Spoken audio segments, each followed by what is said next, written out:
Amir lived in a small, dusty town that seemed to exist in the shadow of fear. Life had never been easy for him.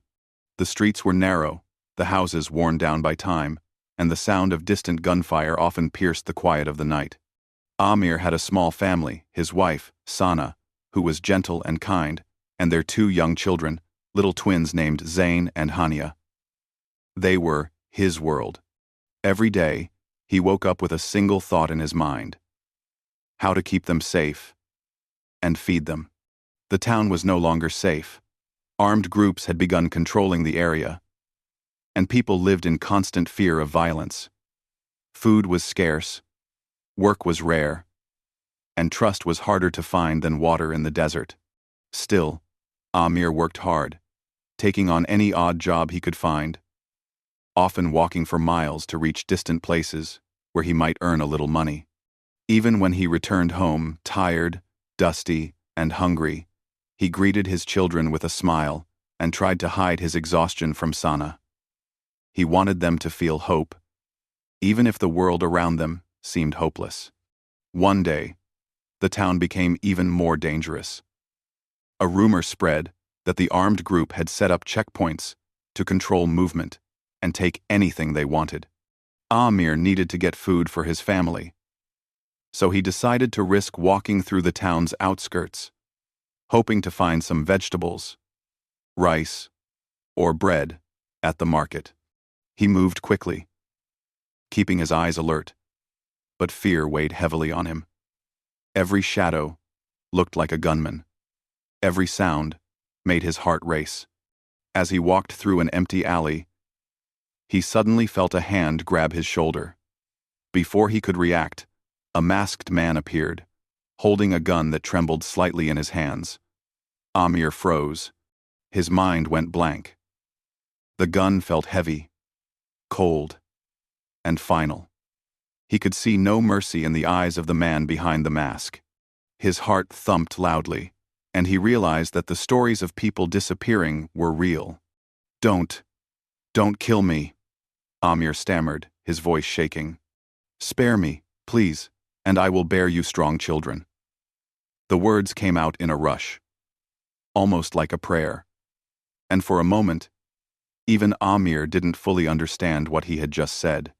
But something in him believed that the truth in his plea might matter, that his words might reach the humanity hidden in the stranger before him. The gunman froze. He blinked beneath his mask, his finger tightening on the trigger for a moment, then loosening. Amir took a shallow breath, hoping that what he had said had made even the tiniest difference. He continued, speaking quickly, desperately, yet with a strange calmness. "My children, they are only small. They do not know the world yet. They do not know hunger or fear fully. But if I live, I can help them grow strong. I can give them hope. I can make something good from all this badness around us." The gunman did not move. Amir noticed the slight hesitation, the pause in the rhythm of danger. It was as if the man behind the mask was suddenly a person again, not just a figure of terror. Memories flickered in his eyes. Perhaps he remembered his own childhood, or the dreams he had lost. Perhaps he remembered a time when someone's words had saved him. Amir did not know, but he felt a flicker of hope. Amir took a tiny step forward, trying not to seem threatening. "I only want to live. For them, my children. If you let me go, I promise, I will not forget this kindness. I will remember your mercy, and I will honor it with my life." The silence stretched between them. The world seemed to hold its breath. Amir's palms were sweaty, his knees weak, but he did not falter. He kept looking at the gunman, trying to see the person behind the weapon. He thought of Zain's laughter, Hania's curious eyes, and Sana's gentle hands. He imagined running home, hugging them tightly, and knowing that they would be safe for another day. That image gave him courage. The gunman shifted his weight slightly, almost imperceptibly. Amir noticed. He had reached the edge of panic, But now, he sensed a tiny crack in the armor of fear and violence surrounding the stranger. He spoke again, this time with a little more confidence. Even in a world like this, we can choose to be human. Even in this moment, you can choose mercy. I do not ask for your friendship. I do not ask for anything but life. Give me that, and I will make sure that life is worth something. For a long moment, the gunman said nothing. His eyes flicked toward the shadows of the alley, and then back at Amir. He lowered the gun just slightly, and Amir felt his chest lift as a wave of relief washed over him. He did not move too quickly. He did not breathe too loudly. He waited, watching for any sign that danger had not passed. Finally, the gunman's hands trembled slightly, and he lowered the weapon completely. The moment was quiet, almost impossible to believe. Amir felt a strange mix of relief, disbelief, and gratitude. He wanted to speak, to thank the man, but no words seemed big enough. Instead, he slowly stepped back, giving the gunman space, and then turned to run, his feet pounding the dusty alley. He ran as fast as he could, heart still racing, until he reached the safety of a small, crowded street. People were moving about, unaware of the moment that had just unfolded. Amir slowed, trying to catch his breath, tears mixing with the dust on his face. He realized that he had been given a second chance, one that few ever received in a world so cruel. When he returned home, Sana noticed his pale, shaken face. He embraced his children first, holding them tightly, as if never to let go. Then he held Sana's hands and spoke, his voice still trembling but strong. I was in danger, but I survived. Mercy came to me today. That night, Amir could not sleep. The images of the gunman's mask, the cold metal of the gun, and the hope he had dared to speak out of fear stayed in his mind. But so did something else, the power of words, the chance of human kindness even in the darkest moments, and the idea that life could still hold surprises. He knew that tomorrow would bring challenges, that the streets would still be dangerous, and that hunger and fear had not vanished. But for the first time in a long while, he felt something that had been missing. Hope. Amir began to reflect on what had happened. He realized that survival was more than just escaping death. Survival meant understanding life, valuing kindness, and holding on to the chance to do something good, even when the world seemed to demand cruelty. He promised himself that he would honor the gift he had been given. Not just for himself, but for Zayn, Hania, and Sana. The days that followed were not easy, but Amir faced them differently. He moved more carefully, spoke to neighbors about safety, and helped other families when he could. The story of a man spared by mercy spread quietly in the town, giving others a tiny spark of courage. And somewhere, perhaps, the gunman began to feel the stirrings of conscience, a reminder that even in a life shaped by violence, the smallest act of mercy could change everything. Amir's story of survival became more than a tale of fear. It became a lesson of hope, courage, and the unexpected power of words spoken from the heart. And though the world around him remained uncertain, he knew one thing clearly. He would never forget the moment when a single plea, spoken with honesty and love for his children, had changed his life forever. After that terrifying day, Amir returned to his family, still shaking, but alive.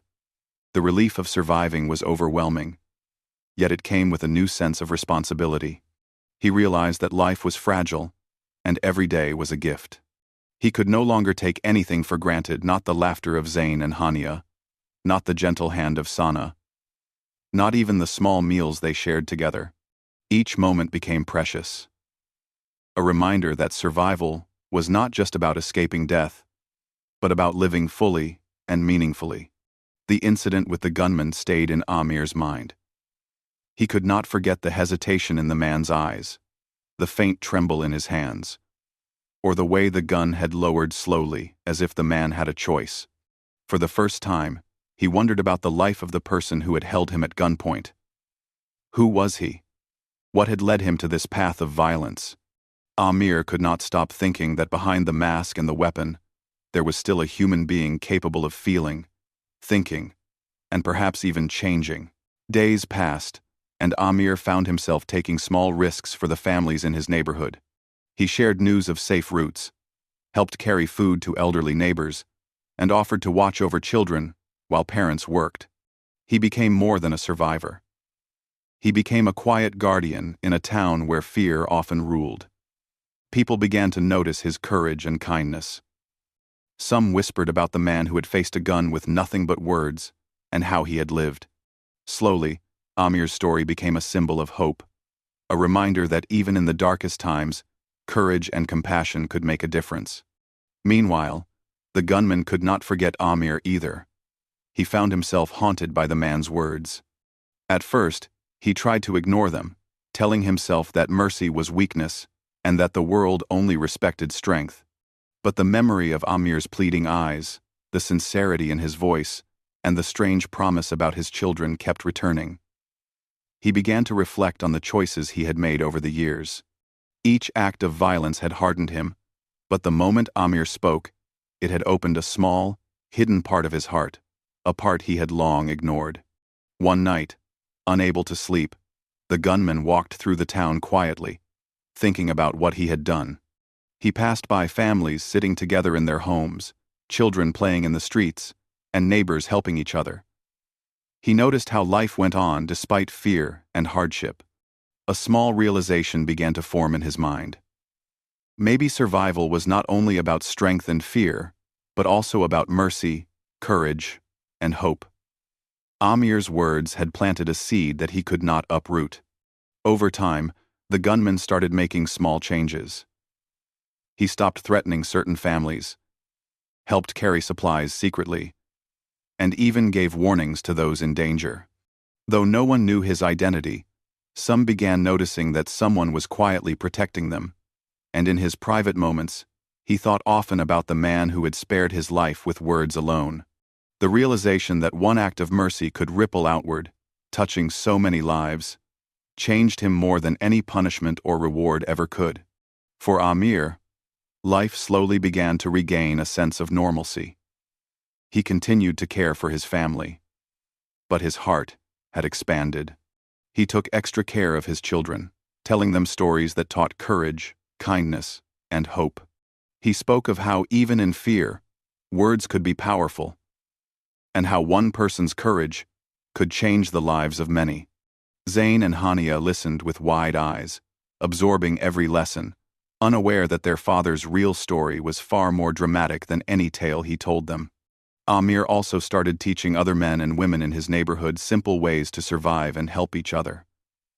They practiced staying calm under pressure, sharing resources, and looking out for one another. Slowly, a network of care and trust began to grow in the town. People who had once lived in fear began to feel safer, knowing that courage and kindness were stronger than guns and violence. Amir's simple act of surviving with honesty and hope had created a ripple effect that touched countless lives, even without anyone fully understanding how it started. The gunman, on the other hand, continued to change in small but significant ways.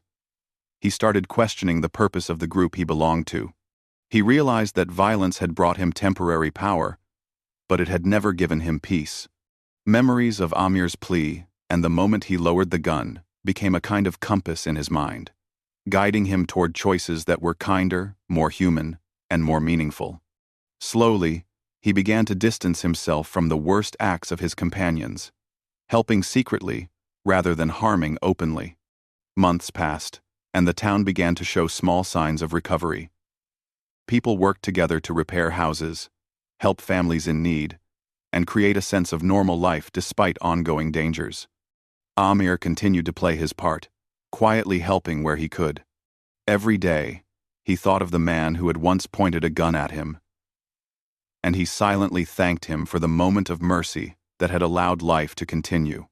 It reminded Amir that even in the worst moments, human hearts could change, and hope could survive. One day, Amir found himself walking near the edge of town, carrying food for a sick neighbor. As he turned a corner, He caught sight of a figure partially hidden in the shadows. It was the gunman. No longer masked, looking different in the soft daylight. Amir's heart raced, not with fear, but with recognition. The man nodded slightly, almost a greeting. There was no gun, no threat, only a silent acknowledgement. It was as if both men understood that a life had been spared, and that mercy had transformed them both. From that day onward, Amir felt a deeper connection to his community and the world around him. He knew that danger still existed, that life could change in an instant, but he had learned the greatest lesson of all. Courage, hope, and kindness were stronger than fear. Even a single plea, spoken with honesty and love, could ripple outward, changing lives in ways no one could predict. Years later, Amir's children grew up strong, wise, and full of compassion. Zain became a teacher, sharing lessons about courage and humanity with the next generation. Hania worked in healthcare, helping the sick and vulnerable. And Amir, older but still full of life, looked back on that terrifying day as a turning point not just for him, but for the town, and even for the man who had once held a gun to his head. The gunman, too, remained changed. Though no one knew his story, he quietly worked to make amends, helping families secretly, protecting the vulnerable, and living with the quiet knowledge that mercy had saved his own humanity. He remembered Amir's words often, understanding that even in a world filled with fear, hope could survive, and one act of courage could start a chain of change that no one could stop. Amir's story became a quiet legend in the town. People spoke of him not as a hero in the traditional sense, but as someone who had survived fear with honesty and hope. They spoke of courage that did not come from weapons, but from the heart. And while life continued to challenge them, they remembered that even in darkness, light could emerge. The plea of a father, the mercy of a man with a gun, and the will to survive with hope had created a legacy that could never be erased. In the end, the story was simple yet profound. One person's life, spared through courage and honesty, could transform not only their own future, but the lives of countless others. Amir's words, spoken in fear yet filled with hope, reminded everyone that even the smallest act of mercy had the power to change the world. And as the sun rose over the dusty town each morning, it carried with it the quiet proof that life, courage, and compassion were stronger than fear.